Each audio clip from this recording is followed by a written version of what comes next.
We are back for the little Ask Max.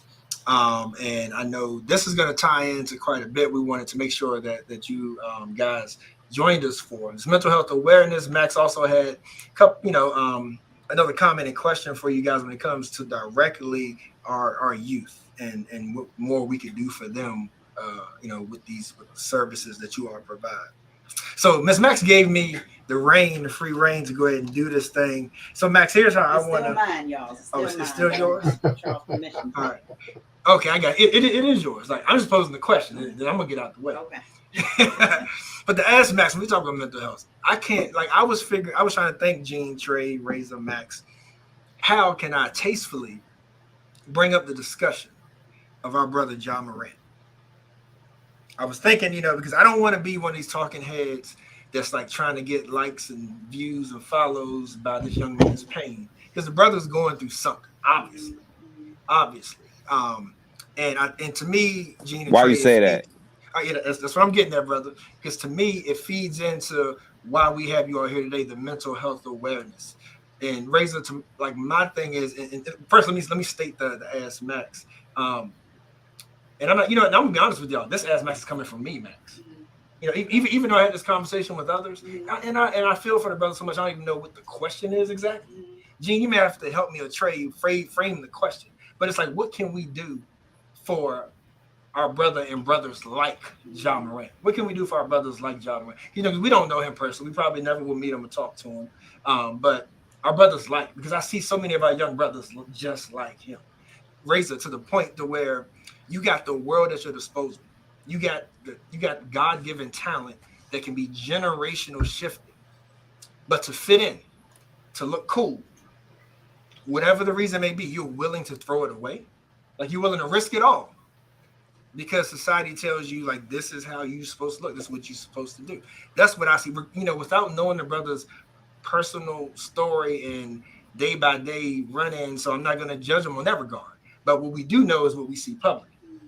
And so Max, Gene, Trey, Razor, Gene and Trey, y'all the professionals here, but I'm just saying, I'm approaching this from another young brother that thinks he has to show out and show off. So to show what he got. Like, how can we help them? I'm just going to quickly answer a question with a question. How old is Ja first?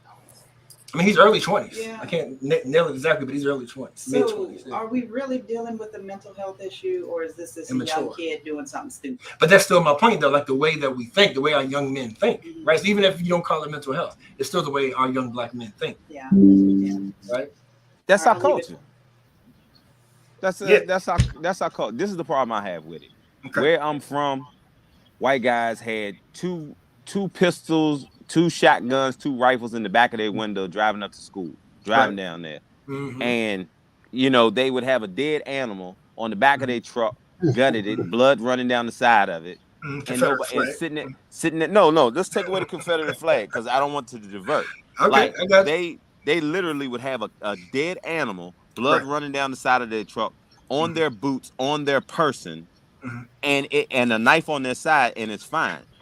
I grew up in NWA, the drug era, guns, the juke house, the all that is part of our culture, right? And just because we have money, just because we got money, all of a sudden things are taken away from us because of the viewpoint of people. That I don't understand it. Yeah. So Razor, so before Gene and Trey chime in with their professional opinion, I agree with you. And don't get me wrong, I understand and I even sympathize with him on the point of being so young, being thrown into the limelight, and people acting like that it's not his right to carry a gun. Like he lives in Memphis, Tennessee, and like they're a right to carry state. So he's not doing anything illegal. Like let's be totally clear about that, because I've heard people come to his defense saying the brother ain't doing nothing illegal, leave him alone, right? But Razor, here's my point though. Like that's not even the point on whether like white people carry guns in their trucks and all that. My point is, you are a part of an association. You are a part of an establishment,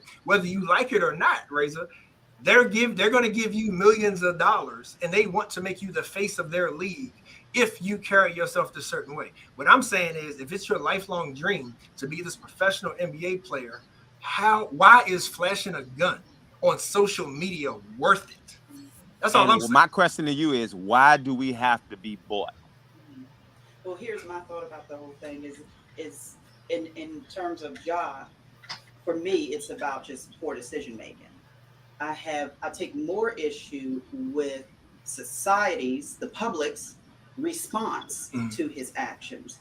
And then there's also something to be said about these professional leagues giving these young kids all this money to play for service for them to play sports and not taking care of them fully in the sense of being in a mental space to be able to handle the fame, the money, and whatever else comes along with it. I think that you got an agent or you got somebody to care for you, or someone should be making sure that you are set up for success when you are placed in this particular scenario. So. All I hear y'all saying is shut up and dribble.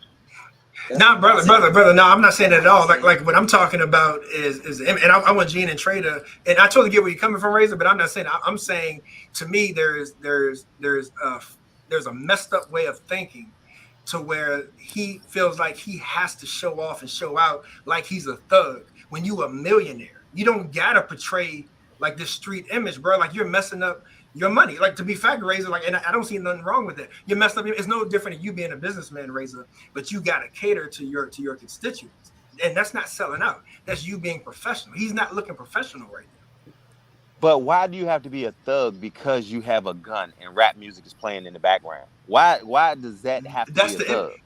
He's portraying an image though that's not conducive with his profession, is what I'm saying. Now he can just say, I don't want your endorsements, I don't want your millions of dollars, because I don't want to have to portray any kind of professional images that the brand gives. Like LeBron speaks out on social issues all the time. LeBron is not considered a sellout. LeBron puts his money where his mouth is, but he knows he carries himself in a professional and dignified and representable way. That's his choice. Right, it is his choice. But Razor, what I'm saying is, I feel like Ja's a reflection of so many of our young men that feel like that they got. And let's take thug. Maybe thug was a bad term to use. I don't want to sound like that. But the imagery of this is cool. Like I'm a millionaire, but I still got to act like flashing guns and that's not forget in the strip club, like causing a ruckus, like causing a scramble where people could have got hurt. Like I'm supposed to act like that's cool because I'm a young black man with money. I feel like that's the problem. Cool. But y'all, it is cool. Like all of us when our parents weren't home, grabbed guns. Help us, please.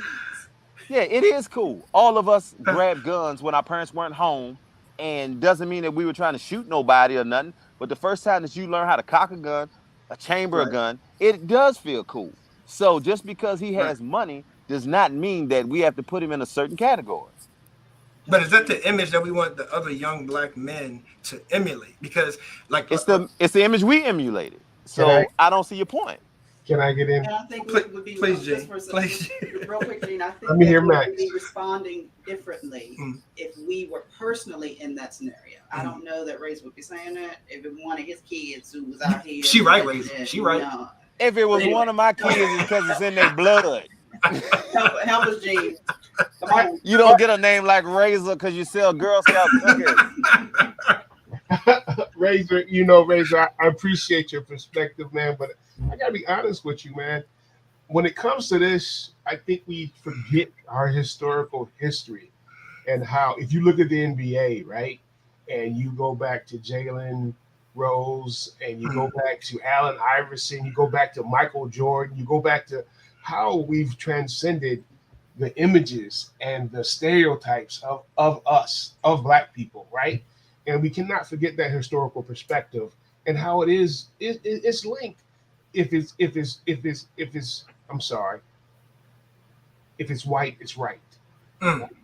If it's white, it's right, right? And what is professionalism? What is professional? How do we carry what is professional? But I really believe what is right and what is wrong, right? And I believe my brother's wrong in some ways. And I also think he suffered from a syndrome called Dr. Marlene Watson, the black shadow. We all walk with the black shadow, a black inferiority complex, not only from the media who guides us that way, the cool pose or how to be black and want to be black, and how they support us in negative ways in order to tear down our culture, our people, right? So I think John is struggling somewhat psychologically homeless. All right. My brother's got all this money, right? And he has to hold on to his hood or to his lifestyle.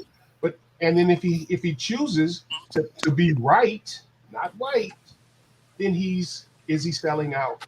Is he not being true to himself, like you being true to yourself? Or you just being a healthy person that isn't living with that black inferiority complex? And I don't think we talk about that enough, because I believe it is a mental health issue or a struggle for a lot of our men going in. We really believe. I said it. Sometimes I was talking with one of my clients, and it was like the NFL, the NBA can be seen as a plantation. Mm-hmm. And how do we carry ourselves on this plantation? Like you said, are we being bought? Yeah. In some ways, if we don't act right, we don't act white, then there's consequences, right? Yeah, Gene, I'm totally with you. Go ahead. But I also come from the school of you play the game until you change the game, right? Yes. And the only point I'm making, like I said, didn't do anything illegal. I understand, like that it is even generational as far as culturally. Everything got to be on live, right? Even though I disagree with it personally, I get that that's where we are. My only point is when we talk about mental health and our way of thinking, I'm saying what would make our young people think that that's worth it? Like he's not a sellout to me. He controls his destiny. I don't know. Just don't flash guns on live, bro. That's all we ask. Like in terms of the consequences, he's not. That's why it's a mental problem. Right. Okay. That's what I'm saying. He did it twice, man. Within 3 months. I think, Charles, what you said earlier is we don't know this young man's history. We don't know his mother. We don't know his father. We don't know what has impacted him. His father be fighting Shannon Sharp at NBA games. That's what. Oh, is that what it is? Yeah, that's who that was. So we are, and LeBron had a difficult history as well, but chose to navigate it differently. All I'm saying is that I believe that there's a mental issue that is impacting that young man. I'm not saying he's schizophrenic. I'm not saying he's antisocial personality disorder. But does he have trauma? Probably so. So wait a minute, y'all. Hold on. Come on, break it. Y'all telling me that because this man got a mom and dad in the house and refused to let certain people do and say what they want to him, he got trauma.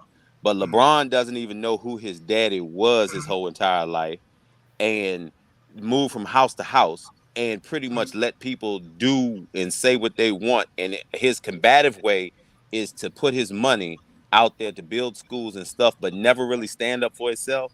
That's also what is considered right? No, I think they all suffer from trauma. And yeah, everyone deals with but trauma. It's almost like y'all stereotype. I love you to death, but it sounds like because we black, we trauma. No, bro, that's not what I'm saying. What I'm trying to say, we have been living in a system of structural racism that impacts all of us psychologically. I agree. All of us psychologically. And how we act out. So you're right. LeBron puts his energy towards school, savings, his kids. And John's young. He's trying to figure it out. And who's his mentor? Who's walking him through this? I just got blessed to meet one of Dr. Lisa Martin. She is she's a psychotherapist for the NBA, and I would love to reach out to her to get her perspective, how she sees. I just hung up with her yesterday, and I'll reach out and say, Lisa, what's your thoughts on this situation? And I want to get Trey's that kind of money, like as a young black man responding. But Razor, I want to be totally clear. Let me say one last thing. Yeah. Right. I was going to say I want to be clear with you too. Like I'm not. When you got that kind of money, you have to make sure that you're not a target and a victim. And just because God gave me talent does not mean I need to sit over here and be somebody's mark because I have money. I don't agree with that. Okay. Trey, you got the last minute. Yeah, I've been sitting here because part of me feels like I don't have the words to say what I want to say or what I feel like I feel. But I'm 28. So I guess some people still consider me young. But I remember growing up, I was one of those kids. I grew up in Chesterfield County, outside of Richmond. I went to a predominantly white high school. I grew up in white suburbs. I didn't have a lot of experiences that a lot of black kids had growing up, and I got made fun of for that. But I also remember being held to a standard that felt that felt unbearable at times. Like I always had to be on the top of my game. I couldn't really make a mistake. And then when I finally did make a mistake, it tore me up. Like it tore me up. Like, so when I hear, when we're talking about this young man and I hear he says 21, like I think about when I was 21, how I had to reconcile with people are telling me I'm grown, I'm an adult, and I never still felt like I was grown or an adult, but I was still growing and developing, but I still had the pressure of I have to be an adult. I can't make mistakes. And when I do make mistakes, not only is it a mistake on my own character, but people are going to be looking at me talking about my community because of my own individual mistakes. And I think that's a pressure. I think that's a pressure that can get to any young person, but especially a young Black male individual who doesn't want to have to carry the whole world on their shoulders. So when like I said, I'm talking from my own perspective. I don't know this person. I don't know his experience. I don't know his history, but I as in my own personal experience, I do remember and I do feel like sometimes I wish I didn't have to carry that, and I know that I do. Yeah, welcome to being a Black man, right, man? Appreciate you sharing that. We all have to code switch, and we don't like it. Yeah, that was good. For sure. But yeah, but thank y'all. Hey, this is another conversation we got to continue. But I'm gonna kick it over to Miss Max to close this. Ask Max, since she reminded me that it's hers. No, I don't have much to say. It was good conversation. I think that what some of us may have been kind of struggling to get past is the fact that we were slapping a label on it of a mental health issue. Because there's a cause and an effect, and so something caused the actions or responses that Mr. Morant is displaying, and I guess when you do peel back all the layers, it's a mental health issue as a broad statement. So, so that's it. Thank you, Gene. Thank you, Trey, for your comments. No we ready to move on? Or we're gonna go ahead and break for this hour and come back. Remember, Gene and Trey, thank y'all, man. Gene, it's been too long. We got to have you back sooner. Yes, sir. I'd be happy to be back. Appreciate all of you, Max, Razor, Matt, and Charles. We appreciate you, man. Always, baby.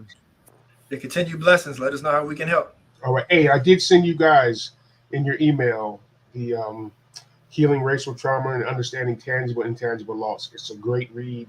It's real simple. Please share. Okay. Yes, indeed. And any events, it's Mental Health Awareness Month. Do y'all have any in particular events coming up, or we share that and you take it from there? Pretty much, we believe mental health every month, right?